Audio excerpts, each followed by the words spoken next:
Hello, beautiful human. Oh my gosh, I am so excited to get back into the podcast. It has been way too long. I missed you. I have so many updates to share with you guys. So let's just start. Today, we are going to be talking about how to find gratitude and be thankful when you are surrounded by people that make you crazy. Thanksgiving is coming up, crazy holidays, dinner table conversations that make your head spin. I get it. We're going to talk about how you can find gratitude amidst during the chaos. Let's get into it. First, I have lots of updates for you. Um wow. Wow. Let me think. So my birthday's coming up, and last year at this time, I was like, I want this to be the best year ever. And I want to be in my best self in my career, in my relationship, all the things. And I would say for the first half of age 22, I was thinking, universe, why do you hate me? God, why do you hate me? What is going on? Like, I felt like everything was falling apart. Nothing was going my way. Nothing was going according to my plan. Uh, the pattern app that I talk about all the time that gives you like your cycles and tells you what phases of life you're in, I highly recommend downloading and using the pattern app. This is not sponsored. I am just obsessed with this app. It kept telling me things about like your career is changing, you're moving on, it's time to let go of things. And I was like, wow, I can't believe the pattern app is wrong. And let me just say, the pattern app is never wrong. Ever. It is never ever wrong. Literally ever. It is always right, even when what's right is really hard for you to accept. And I was not in a position ready to accept what the pattern app was telling me, to let go of my career. That's what it was telling me, to let go of my career. And that felt impossible to me. So a year ago at this time, my career was hardcore coaching. I was a hardcore coach. I was running masterminds, mini minds, group programs, long term one on one programs. I was selling a lot. And I was tired. And it was exhausting, but that's just what I learned and that's what I did. That's what we all did. So there was no other option really to me. That was just what I would be doing forever. But I could not picture myself having my dream home, having my children, having a full life where I am launching those programs. You know, like those two things didn't really fit together. So I knew in the back of my mind that that is not what I was meant to be doing all the time. Now, I am so grateful for my journey as a coach. My coaching life. I'm still coaching technically. We'll get into what I'm doing now, but I learned so much from working intimately with people, hearing from people one-on-one what they're struggling with, watching people go through that transformation and getting to facilitate that and guide them through it of what they were struggling with, what they thought about themselves, and then changing that and reworking limiting beliefs and getting to follow people for 6 months or a year or even 2 months or even 30 days, but just watching someone grow from one place to another and getting to facilitate that and listen to them and practice my listening skills and learn that everyone is so different. And also the other side of it of learning to sell and market and work a business. Like there's so much that I learned from, what is it, the 3 years that I was hardcore coaching. Then this last year, I said when I turned 22, this is the year I want to step into the best version of myself. I want to step into exactly where I'm meant to be. Universe said, okay, this is not it. This is not it because this is not your highest potential right now. This is a learning ground. This is a stepping stone. There's more for you out there. But that was really, really hard for me to let go of. I would not let go of it. And then I was kind of forced to let go of it. Like the universe, if you say you want some outcome, but you are holding on to something that cannot come with you to that better land, you're carrying baggage, you're bringing a carry on that you're not allowed to bring on the plane, the universe is going to take it away. And it might be tough, but it's for the best. It's for your best interest. So that's kind of what happened. And then things just kind of fizzled in front of me. But in order to rebuild something stronger, things need to come down. And in reflection, we're always able to see that. I'm able to see so clearly now, like, oh yeah, that had to go away. That was holding me back. That was making me miserable. Duh. I can see it now, but in the moment, it was so comfortable. It was safe. It was something I was familiar with, so I didn't want to let go of it because even when things are awful for you, if it's comfortable, you don't want to let go of it. And this is why people stay in toxic relationships, abusive relationships, homes surrounded by people that make you crazy because it's comfortable. And it's really difficult to walk away from something that has been your comfort zone. Even if it's bad for you, your body recognizes it, and change is sometimes scarier than the bad things we already know. You know what I mean? So, validation to you, if you've been holding on to something that isn't meant for you, it's okay. I get it. It's so valid. And then the other piece of it is my spirituality journey. So, during my spiritual awakening, like the first time, there's like 17, but the first time, I really got into the mindset of I am in control because I had a lot of trouble with feeling like the world was out to get me, right? And like the world is a terrible place. There's nothing I can do about it. Throw my hands up. F this world, right? But then when I went through my spiritual awakening, it was kind of like, okay, no, like I'm in control of my reality. I'm in control of my perspective. Let me take control, make a change my mindset, change my habits. You know, like I talk about that all the time. The name of the freaking podcast is perspective. So that was really the first big mindset change that I made. And that really helped me grow into who I am because it helped me uh just like rewire the way I was viewing the world because I saw it as a terrible place with no hope. But taking control gives you that hope back, right? But then I think that kind of once you grow and evolve and you understand that concept, a new layer can start to develop of stress attached to the control you have. Like have you ever felt like you accidentally manifested something or you accidentally created a bad situation? Because, you know, like I was just saying, everything was being taken away from me, everything was kind of falling apart. So I started thinking, oh, I must not be positive enough. You know, I must be manifesting this because if I'm in control of my reality, then this is my fault. I must have messed up. I must have fallen short on my affirmations. I must have, I don't know, rested too much. You know what I mean? Like I was just kind of getting hard on myself and blaming myself, saying, wow, if everything's really falling apart, if my life is not going well, if things aren't going according to my plan, which, you know, that quote is always like when you tell God you have a plan, he just laughs in your face, or like you tell the universe you have a plan and she just laughs in your face. It's just funny because like you don't know anything. Like the version of life that we see is so tunnel vision. There is so much more that we don't know and that we can't see. But anyway, I can go on that tangent for a really long time. But yeah, I just started really like feeling like I was at fault and I messed up. I messed up my reality because if I'm in control, there's no one else to blame but me. So then I really had to go through this deeper journey and come out of the other side realizing, you know what? I'm allowed to let go and let the universe take control, or let go and let God, whatever that means for you. And sometimes it's not all on me. You know, like I feel the ability to release weight off of your shoulders and give it to the universe was something I wasn't really doing often. I felt like I was putting so much on myself, and this is something we do so often because we say, I'm in control of my reality. So you put so much pressure on yourself to, quote, create your dream life. But sometimes what you need to do, the best thing you can do is just let go of the responsibility, let go of the control for a moment, and let the universe handle it because there's things you just can't see that are working out for you. Things are being broken down because they need to be rebuilt in a better way. You can't see that right now.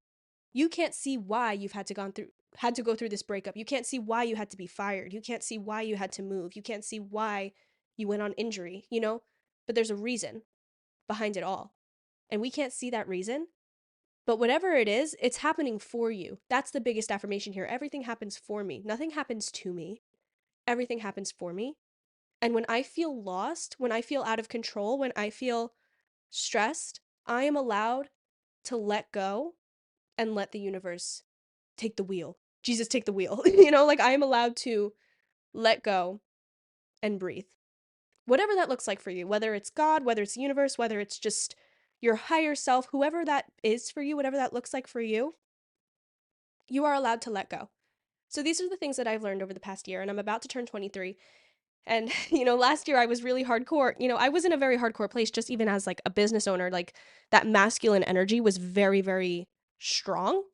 And now I'm really, really transitioned into a feminine energy. So where I'm at now in my career, I have actually just finished with my final coaching client that I had. We had been working together for over a year and we had a one-on-one thing going for a long time. And then finally, this happens often. You'll notice it in your own coaching investments and with your clients. People can outgrow you because they've sucked all the knowledge out of you, or you've talked about everything you possibly can. And you kind of get to a point where you're talking about the same things again, or you're just so close at that point, which is kind of what happened with this client. You get so close after a whole year of working intimately together. You know everything about each other, especially in personal development and mindset coaching. I know all about your relationship and your parents and your career and your life because all these puzzle pieces need to come together in our coaching. So we know everything that there is to know about each other. And at this point, it's like we're friends now. This is more than a coach client relationship. And people can outgrow. You can outgrow your coach even if you love them dearly. It's not a bad thing. It's actually a good thing. It means the coaching worked, because you've grown so much. This client grew so much. She was a different person. She's going to be listening to this right now because she listens to the podcast religiously, and you're going to know I'm talking about you. She has changed into a completely new person.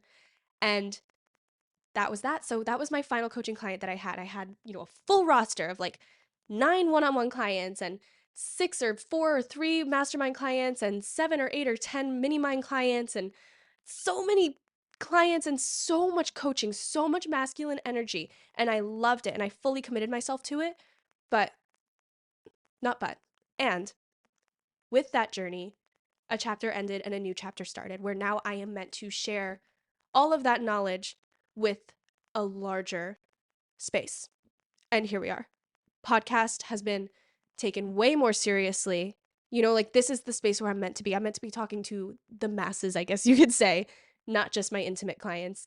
And I'm meant to be sharing my voice on a bigger level. So content creation has really taken a huge role for me.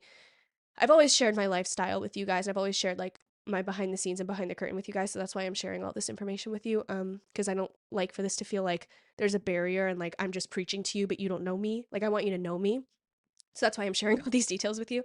So yeah, content creation and the podcast have just been transformed into my career. And then I also am working very heavily with the Goodmind app, which I am so passionate about. The Goodmind app is like my passion baby. I am obsessed with it and I would love to tell you more about it. So please feel free to send me a message if you want to chat all about Goodmind. I'll put some information in the description with my code for you to get into the Goodmind app. But I am just beyond obsessed with it. And we are also looking for more creators to join the Goodmind app. So if you are a mindset or affirmations or personal development or spiritual or any type of mentor or coach or creator who has a platform and is looking to be a part of an app, send me a message. I would love to talk with you. So yeah, that's what I've been up to. That's been my life recently. And it's been wonderful.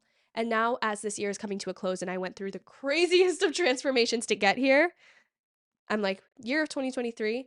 What? Not 2023. That is behind us. Year of me being 23. I'm going to turn 23 in like a few days, 10 days. Is peace. Peace of mind, rest, relaxation. I'm like, yep, I went through the phases of huge change and power moves and craziness. And now this year is for peace. Peace of mind, consistency, home. Those are my words of the new year, if you were wondering. Yeah, so that's my life updates. Thanks for listening to my life updates. And now let's get into how you can find gratitude and thankfulness amidst the chaos. I don't know why I can't say that word. Amidst the chaos, during the chaos.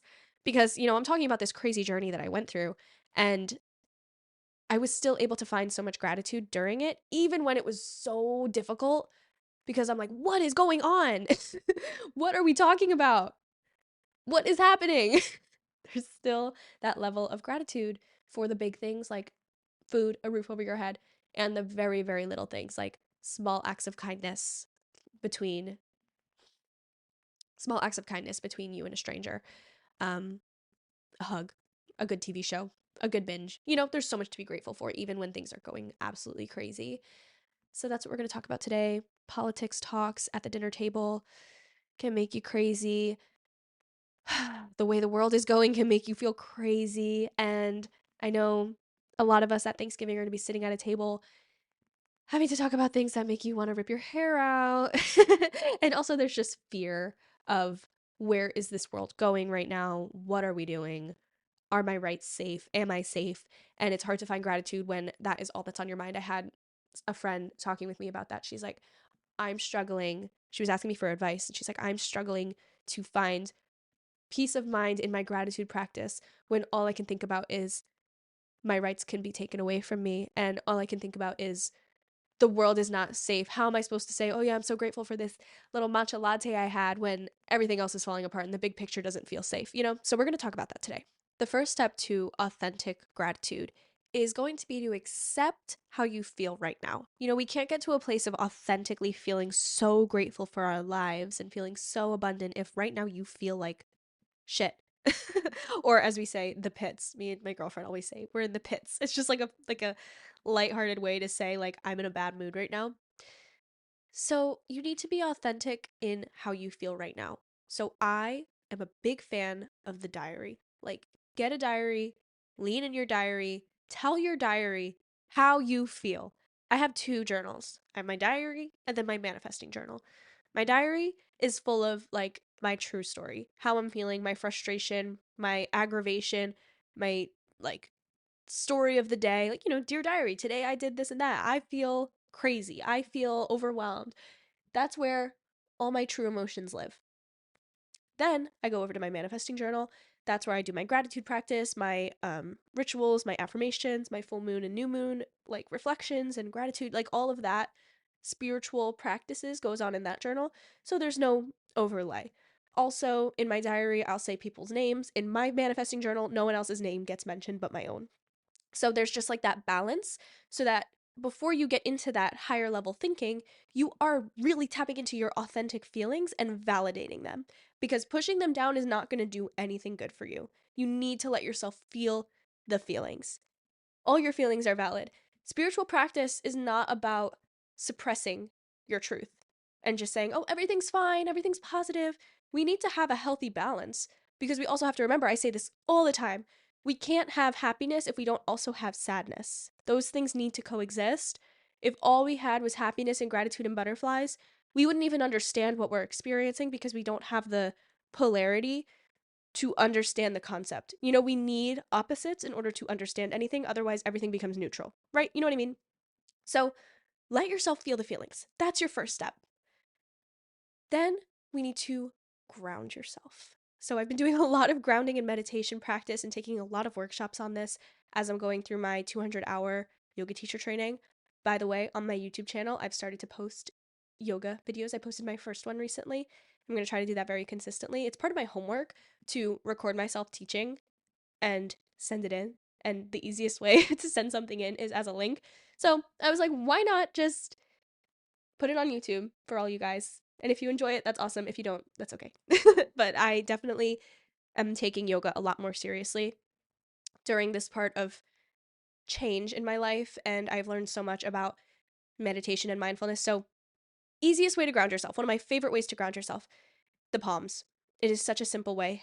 If you're looking to receive something, so let's say you're about to walk into Thanksgiving, you're feeling anxious, you're looking to receive perspective, groundedness, clarity. You want to receive level headedness, maybe patience, palms up.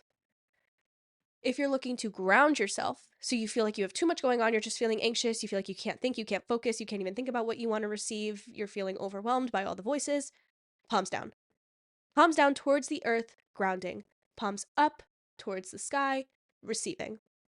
If you're receiving, you're going to think about what it is you want to receive. That's going to be your affirmation. I am receiving, insert word. If you want to ground yourself, your palms go down and you are going to say, I am grounded. I am safe. I am present. Those are all great affirmations to say during this exercise. Now you're going to work on breathing in through your nose and out through your mouth. When you breathe in through your nose, I want you to try to do it for 4 seconds to start. We're going to do square breathing. So imagine a square being drawn as you're breathing. The inhale for 4 seconds is one line. Hold at the top. That's another line of your square. Exhale for 4. And then hold at the bottom for 4. So it's 4 seconds each, creating a square. You could redraw this square as many times as you want. If you're able to increase to 5 seconds, increase to 6 seconds each line. Inhale for 4. Hold at the top for 4. Exhale for 4. Hold at the bottom for 4. This will really help steady yourself, ground yourself, rebalance your nervous system, reset your body. It's like turning off and on your body again. It's like, oh, I just said turning on your body. Not sexually, like reset. Like, when you hold down the power button, the volume button on your phone, this is like how you're doing that for your body. If that feels like it's not doing enough for you, or if you have a safe space to be able to do this, like go up to your room or go somewhere private, I don't know, the bathroom or something, child's pose is really great for this too. I just made a whole Threads post about all of the benefits of sitting in a child's pose for 5 minutes, but that can really help with balancing your nervous system too, especially putting the crown of your head, I'm sorry, not the crown of your head, your third eye on the ground towards the earth can really help to, oh my God, just like putting my thumb there honestly helps so much. So you could do that too during this breathing if you want to make like prayer hands and put pressure with your thumb right in the center of your forehead. Yeah, those are really helpful things. So the first thing we're going to do is recognize our feelings. If you have a journal, you're able to write them down, that's great. If not, again, just go to the bathroom, separate yourself, recognize how you're feeling. Look at yourself, say, okay, what am I feeling right now? Validate it. Then, based on how you're feeling, you're going to either receive or ground yourself, do that square breathing. Now you are feeling a reset. When you enter the space again, or whether this is at your Thanksgiving dinner table or just in general throughout life, this is just great habits to have to be able to stay grounded and centered and calm and keep yourself together. When you re-enter the space, I want you to remember you are in control of 2 things: your perspective and your next move or your next decision. You are in control of your next move and your perspective. That's it. You are not in control of other people's words, other people's thoughts. You cannot change someone else's thoughts. You can't change someone else's actions. You can't fix someone, and that's not your job. Not only are you not able to, but it is not your job or your place, to be totally honest with you. You're in control of your perspective and your next move. So stressing about trying to change someone else's mind, try to change someone else's anything, it's not conducive. It's not helpful. It's not good for your nervous system or theirs. Healthy conversation is so important. You can fill a healthy conversation with kindness and respect and have a healthy debate or a healthy conversation if both of you agree that you are rooted in kindness and maturity and simply wanting the best for each other and wanting to have a mature conversation. I would say like 7 out of 10 times that is not what's going on. People just want to argue. Is that good for your nervous system? Is that good for both of you? Are you going to benefit? I feel like ask yourself, am I benefiting from this conversation? If you're not, maybe just take a breath and say something kind to the table. That is probably the hardest thing I could say. Say something kind or do something kind. Like in that moment, something I love to do when I'm feeling fussy, which is the word I always say, because I feel like, again, I just say these things that take off the weight of the emotion, like me and my partner saying, this is the pits, instead of saying like, F this, it just makes it a little bit more lighthearted, and saying I'm feeling fussy instead of saying like, I'm pissed off, it just makes it a lot lighter and can make you laugh in that moment. It's kind of like when you have a kid and you say things like fiddlesticks instead of F-bombing. That always makes me laugh. And I have a grandparent who still says sugar pop all the time. I'm like, I'm turning 23. You don't have to say sugar pop, but she does. Anyway, just keep it lighthearted. Just keep it lighthearted. Really helps. Try to take out the aggression in your life. It will make you so much happier. But yeah, I forgot where I was even going with that. When I'm feeling fussy, oh yeah, I try to do something kind in that moment, whether that's for myself, for someone else. Say something kind, even just saying like, hey, I really like your hair. Honestly, don't say something that you don't really mean. But even if it's just to someone totally different, in that moment, there's this aggressive conversation going on. There's someone over here. Hey, your hair looks really pretty today. Mood lightened. It could be something simple, like a compliment. It could be something much bigger. It could be, I don't know. I'm not going to explain it too much. You know what an act of kindness is. taking a moment of frustration, taking a deep breath, resetting yourself, and then doing something kind or engaging in something good for the world will make you feel better. It is a proven fact that finding gratitude and finding kindness in moments of stress and trouble will make you happier. That is how it works. Being able to take a moment that is stressful and find goodness in it, find gratitude in it, and find kindness in it will make you a happier person and will make you a more grounded person. So try it. That is my advice to you. Lastly, my advice is to always, always be writing down the things that you're grateful for, whether that's a running list in your notes app or a journal that you keep or something you do in your head. If you really don't like writing things down just before you fall asleep, naming things you're grateful for. My rule of thumb is something really big, like the big picture things like house, life, air, food. I mean, those are actually like very, when I say big, I mean kind of like big picture. These are huge things to be grateful for. But sometimes the reason I say this is because sometimes I've had clients tell me like, I do this every day and I get bored by day 3 because I'm writing, I'm grateful for my house, I'm grateful for my food, I'm grateful for water, I'm grateful for my body. And then I get bored. Like, yeah, I get that. So that's why I have this rule of thumb. A big thing, a medium thing, and then a very minuscule thing from that day specifically. So for me, maybe this would be I'm grateful for my house, I'm grateful for yoga, and I am grateful that this morning my coffee was made very good and the server smiled at me. You know? And my bigger challenge to you is to never repeat yourself because there are infinite things to be grateful for. It might take you another minute to think harder, but I really want you to never repeat yourself in your gratitude. And if you do, say it differently, say it for a different reason. There are infinite things for you to be grateful for. And if you're able to always say something different, again, you will find so much more groundedness, so much more happiness. So, yeah, I want to share with you that I will be more consistent on the podcast. We took a little bit of a break. As again, we've been settling in. This is my new podcast location.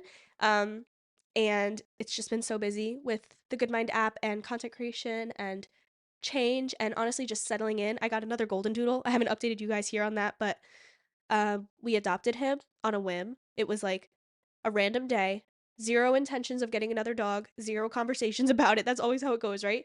And then we ran into another golden doodle on a walk, and Mason played so well with that other golden doodle, and I was just thinking like, oh my god, it would be so sweet if he had a brother because then he could play like this all the time. And then I just Googled adoption centers near me, and the first thing that came up was a picture of this precious golden doodle sitting in a shelter. And he had just gotten dropped off that morning, and it was 9 minutes away, or like 10 minutes away or something, and he was only there for that day. Like the shelter was only open on the weekends, and I think whoever surrendered him would have to like take him back for the week. I don't know how it worked. But all I knew is that he was only there for that day. So it was like now or never type of thing. So we just drove over there, and as soon as I met this dog, I was like, I need to take you home immediately. Like I need you to be mine right now. I could cry thinking about it. And we played with him there. He met Mason because we had Mason with us. And then we just adopted him right then and there. And we gave him a haircut because he was so matted and so shaggy. And the reason he was surrendered is because he peed in the house and he destroyed things. That's what they said. He has never peed in our house. There was pee in the house once, when we left them alone. But then the next day, we caught Mason peeing in the house, which was shocking. And I don't know if it was like a act of like, I don't know, acting out, or maybe he did it because he saw Jackson do it in the house. I don't know what happened. But it was like the first day there was pee on the floor. And then like a couple days later, Mason was peeing on the floor and I was like, "What are you doing? We've had you for so long. You've never had an accident." He was perfect to potty train. Such a weird thing. I don't know what that was. He hasn't done it again since, and it's been like a month. But yeah, that was weird. But he's never peed in the house. I took him to the vet to make sure there was nothing wrong with him because I'm like, okay, if he's constantly peeing, and they kept him in the crate 24/7, how sad is that? Because he was peeing in the house, they couldn't trust him, so they just kept him in the crate all day, took him out, put him back in the crate. Like, that is not fair to that poor little baby. So yeah, I took him to the vet to make sure there was nothing wrong with his, like, I don't know, body that was making him pee so much. And he got diagnosed with separation anxiety. And he just, as like his nervous tick, I guess, or like comfort, he drinks a lot and he overdrinks. and then he pees because he can't hold in his water. So we just have to be mindful to not fill his water bowl too high, or, watch out for him if he's drinking a whole lot. Just be mindful. A lot of dogs overdrink anyway, even without the anxiety aspect. Just like, ooh, water. They just can't think straight in that moment. Like, don't overdo it, So just have to keep an eye on him. And the destroying stuff, he's never done that. So that was probably just him acting out because he was left alone for too long or unhappy. If dogs do that, it's because they need something, even if it's just they need attention. But he has not destroyed a single thing. He's been the sweetest, most gentle boy. He makes Mason look like a maniac because Mason is crazy and Jackson is so sweet and so gentle, and he's been so lovely. So I'm really glad that we met him and connected with him, and the stars aligned for us to bring him home and save him. And it feels really good to give him a home that is loving and safe and free. They're both free range. They just run around the house like they own the place. I love helping you guys work through your mindset and shift your perspective. It is truly my passion, and I'm so grateful that you're here. Make sure you follow on Instagram, on TikTok, subscribe on the YouTube channel. If you're not watching on YouTube right now, you should go over to YouTube and subscribe because the video versions are just so much better. You get to actually see my facial expressions and all my hand movements as I'm talking to you guys. I'm going to link some fun things in the description, some digital downloads to help you on your journey, gratitude journal specifically, and lots of other fun links and things. I'll link the Goodmind app as well.